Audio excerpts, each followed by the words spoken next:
আজ আপনাদের সঙ্গে শেয়ার করছি থোরের একটা রেসিপি। থোর অনেক রকমভাবেই রান্না করা যায়, থোর ঘন্ট, থোর ভর্তা। তবে আজকে আমি থোর ঘন্টেরই একটা ভিন্ন স্বাদের রেসিপি আপনাদের সঙ্গে শেয়ার করছি। তাহলে চলুন পুরো রেসিপিটা দেখে নেওয়া যাক। থোর ঘন্ট বানাতে প্রথমে আমরা থোরটাকে কেটে নেব। থোর কেমন করে কাটতে হয় সেটাও আজকে আমি ভিডিওতে আপনাদের দেখাচ্ছি। থোরের গায়ের খোলার অংশটা খুলে নেবার পর দেখবেন গায়ে একটা ফাঁপা মতো খোলার অংশ থাকে, সেই ফাঁপা অংশটাকেও কিন্তু কেটে নিয়ে আমাদের সরিয়ে নিতে হবে। তারপরে দেখবেন ভেতরে একটা মসৃণ অংশ থাকে, সেই মসৃণ অংশটাকে কেটে সরিয়ে দিয়ে ভেতরের যে খসখসে অংশটা থাকে সেটাকেই আমাদের কেটে নিতে হবে। আমি এখানে ছুরির সাহায্যে কাটাটা দেখাচ্ছি, তবে বটি করে কাটতেই কিন্তু সব থেকে সুবিধা হয়। এখন গায়ের খোলার অংশ সব আমাদের ছাড়িয়ে নেওয়া হয়ে গেছে। এবার ছুরির সাহায্যে আমি গোল গোল করে কেটে নিচ্ছি। আর কাটার সময় দেখুন গায়ে যে সুতোর মতো অংশটা জড়াচ্ছে, সেই সুতোর মতো অংশটা কিন্তু এইভাবে আঙুলে জড়িয়ে ফেলে দিতে হবে। প্রত্যেকটা টুকরো কাটতে হবে আর এইভাবে সুতোর মতো অংশটাকে আমাদের আঙুলে জড়িয়ে ফেলে দিতে হবে। থোর কাটার এই যে ধৈর্যটা, এটা কিন্তু খুবই দরকার। ঠিক আমাদের জীবনের প্রতিটি পদক্ষেপে এই ধৈর্যটার কিন্তু প্রয়োজন হয়। থোর কাটতে গিয়ে আজ আমার এটাই বেশি করে মনে পড়ছে। এখন থোরগুলোকে কেটে নিয়েছি। কেটে নেবার পর সেগুলোকে সরু সরু আলু ভাজার মতো করে টুকরো করে নিয়েছি। যত ছোট ছোট করে কেটে নেওয়া যাবে তত রান্নাটা করতে সুবিধা হবে। থোরটাকে ভালো করে কুচিয়ে নিয়ে আমি একটা পাত্রে তুলে নিয়েছি। আর এবার খুব ভালো করে থোরটাকে আমাদের হাতে করে রগড়ে ধুয়ে নিতে হবে।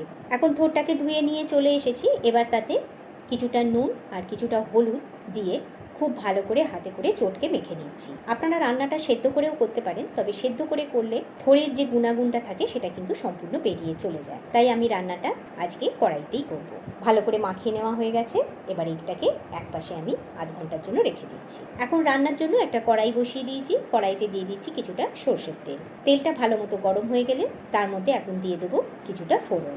আমি এখানে ফোড়ন হিসেবে নিয়েছি একটি তেজপাতা, একটা শুকনো লঙ্কা আর কিছুটা মেথি। এবার মেথিটা ভালো মতো গরম হয়ে গিয়ে যখন তার কালারটা চেঞ্জ হয়ে যাবে তখন এখানে অ্যাড করে দেবো কেটে রাখা পেঁয়াজটা। ছোট করে কুচিয়ে নেওয়া পেঁয়াজটা আমি এখানে সবটা দিয়ে দিলাম। দিয়ে পেঁয়াজটাকে ভালো করে ভেজে নিচ্ছি তার কালারটা চেঞ্জ হওয়া পর্যন্ত। পেঁয়াজের কালারটা চেঞ্জ হয়ে একটু লালচে কালার ধরে গেছে। এবার দিয়ে দিচ্ছি একটা ছোট সাইজের টমেটো, সেটাও ছোট ছোট করে কুচিয়ে নিয়েছি। সেটাকেও ভালো করে ফ্রাই করে নেবো পেঁয়াজের সঙ্গে। এবার টমেটোটাকে কিছুক্ষণ ফ্রাই করে নেবার পর দিয়ে দিচ্ছি স্বাদ মতো নুন, দিয়ে দিচ্ছি অল্প একটু হলুদ গুঁড়ো, দিয়ে দিচ্ছি অল্প সামান্য একটু লঙ্কা গুঁড়ো, দিয়ে ভালো করে সব উপকরণ মিশিয়ে নিচ্ছি। নিয়ে কিছুক্ষণ একটু নাড়াচাড়া করে কষিয়ে নিচ্ছি। সব উপকরণ নাড়াচাড়া করে কিছুক্ষণ কষিয়ে নেবার পর দিয়ে দিচ্ছি এখানে কিছুটা সর্ষে। আমি গুঁড়ো সর্ষে ব্যবহার করছি, সেটাকে আধ ঘন্টা একটু নুন আর সামান্য জল দিয়ে ভিজিয়ে রেখেছিলাম, সেটাই এখানে সবটা ঢেলে দিলাম। আপনারা এই সর্ষের সঙ্গে একটু পোস্ত অ্যাড করে দিতে পারেন, তাহলে টেস্টটা আরও ভালো হবে। এই সঙ্গে দিয়ে দিচ্ছি অল্প সামান্য একটু সর্ষের পাত্রটা ধুয়ে কিছুটা জল, 3-4 চামচ মতো জল এখানে দিয়ে দিলাম। দিয়ে ভালো করে মিশিয়ে নিচ্ছি সব উপকরণের সঙ্গে। ভালো করে মিশিয়ে একটু কষিয়ে নিতে হবে। সমস্ত মশলা সমস্ত উপকরণ ভালো করে কষিয়ে রান্না করলে সমস্ত রান্নাই খেতে ভালো হয়। আর এখানে থোরের রেসিপিতেও এই সমস্ত উপকরণকে ভালো করে কষিয়ে নিয়ে রান্না করলে থোরটাও কিন্তু খেতে ভালো হবে।